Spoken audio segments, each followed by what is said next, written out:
version. Curiosity is fun. Diwali, रोशनी का त्योहार। यह भारत का सबसे लोकप्रिय त्योहार है। इसे कार्तिक मास मतलब अक्टूबर या नवंबर में मनाया जाता है। झगमगाते दिए, फटाके, रंगोली, नए नए कपड़े, स्वादिष्ट मिठाइयाँ, नमकीन और कितना कुछ। साल भर हम दिवाली की प्रतीक्षा करते हैं। तब तो यह जानना जरूरी है कि हम दिवाली क्यों मनाते हैं। इसके पीछे कई पौराणिक कथाएं हैं। दिवाली अक्सर धनतेरस से लेकर भाई दूज तक 5 दिन चलती है। तो चलो जानते हैं इस खुशियों के त्योहार की रोचक कहानियां।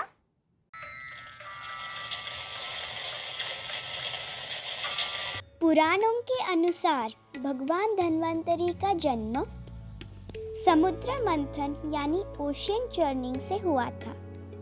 वे समुद्र में से अमृत का कलश लेकर निकले थे, जिसके लिए देवों और राक्षसों में युद्ध हुआ था।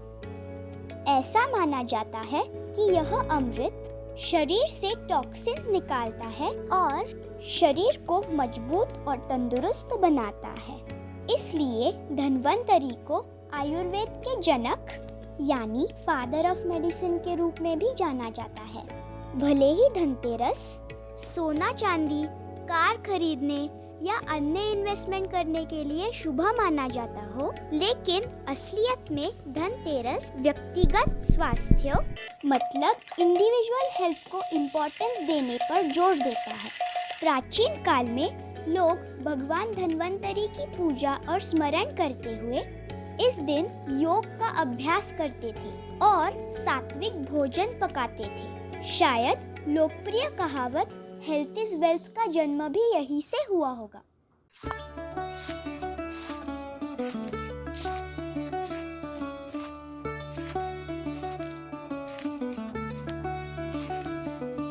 दिवाली की यह कहानी राम और रावण से जुड़ी है, इसलिए इस त्योहार का महत्व और भी ज्यादा बढ़ जाता है।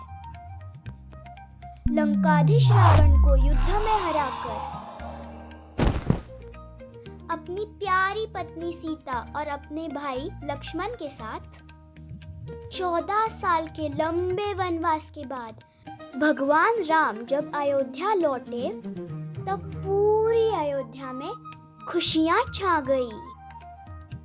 लोगों ने अयोध्या नगरी को दियों और फूलों से सजाया और भगवान राम का स्वागत किया। इस शुभ दिन को याद करके हर साल कार्तिक अमावस्या पे दिवाली मनाए जाने लगी।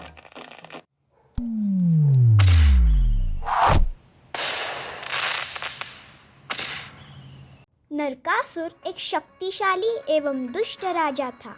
उसने 16,000 निर्दोष राजकुमारियों का अपहरण कर उन्हें बंदी बना लिया था। इस अधार्मिक आचरण से क्रोधित हो सत्यभामा, जो कि स्वयं भूदेवी यानी गॉडेस ऑफ अर्थ थी, और उनके पति भगवान कृष्ण ने नरकासुर का वध कर उन निर्दोष राजकुमारियों को मुक्त किया। अपनी मृत्युशैया मतलब डेथ बेड पर नरकासुर ने सत्यभामा और भगवान कृष्ण से उसे क्षमा करने एवं उसकी मृत्यु का उत्सव मनाने की अंतिम इच्छा व्यक्त की। इसलिए अधर्म पर धर्म का विजय घोषित करते हुए यह दिन मनाया जाता है।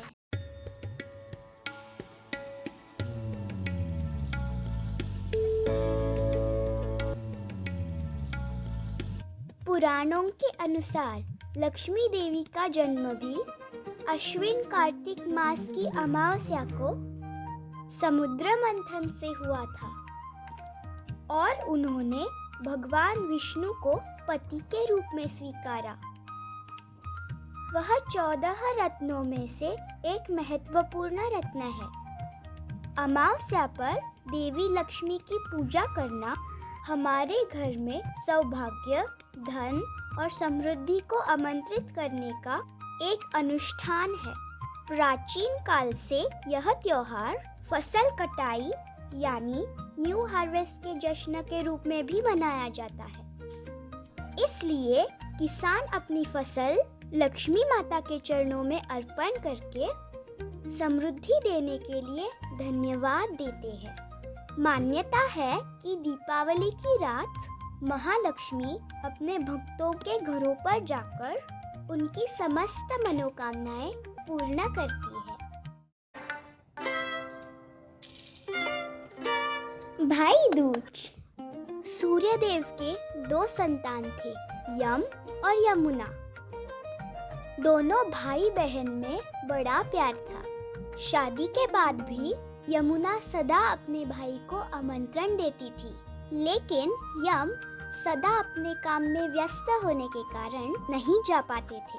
एक बार कार्तिक शुक्ल द्वितीया को वह अपनी बहन से मिलने पहुंचे।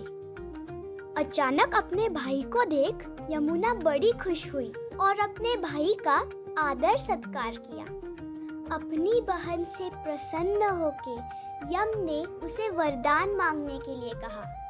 तब यमुना ने इसी तिथि पर हर साल उसके घर आने की इच्छा व्यक्त की और उसी समय से यम अपनी बहन से हर साल मिलने के लिए जाने लगी। तब से ही भाई दूज मनाने की प्रथा है। ऐसा माना जाता है कि जो भाई अपनी बहन से इस दिन तिलक कराता है उसकी आयु लंबी हो जाती है और जो बहन अपने भाई को टीका लगा के स्वादिष्ट भोजन खिलाती है उसके घर की खुशियाँ दुगनी हो जाती है। इससे भाई बहन में प्यार बना रहता है। दिवाली वास्तव में एक राष्ट्रीय त्योहार है जो धार्मिक सीमाओं से परे है और इसे विभिन्न सांस्कृतिक और धार्मिक समूहों द्वारा मनाया जाता है। उदाहरण के लिए जैन दिवाली को भगवान महावीर के निर्वाण दिवस के रूप में मनाते हैं, जब वे जन्म और मृत्यु के निरंतर चक्र से मुक्त हुए। जबकि बौद्ध इस अवसर को हिंदू सम्राट अशोक के बौद्ध धर्म में परिवर्तित होने के दिन के रूप में मनाते हैं। सिख धर्म में इस दिन उनके छठे गुरु हरगोबिंद की 1619 में हुई जेल से रिहाई का जश्न मनाते हैं। दक्षिण एशिया में मुसलमान भी सदियों से दिवाली मनाते आ रहे हैं। मुगल शासक अकबर के काल से दिवाली को अपनाया गया और यह एक भव्य सार्वजनिक त्योहार बन गया। दीपावली की कालातीत कथाएं और परंपराएं वास्तव में असत्य पर सत्य की, अंधकार पर प्रकाश की, अज्ञान पर ज्ञान की, अधर्म पर धर्म की और निराशा पर आशा की विजय का अद्वितीय प्रतीक है।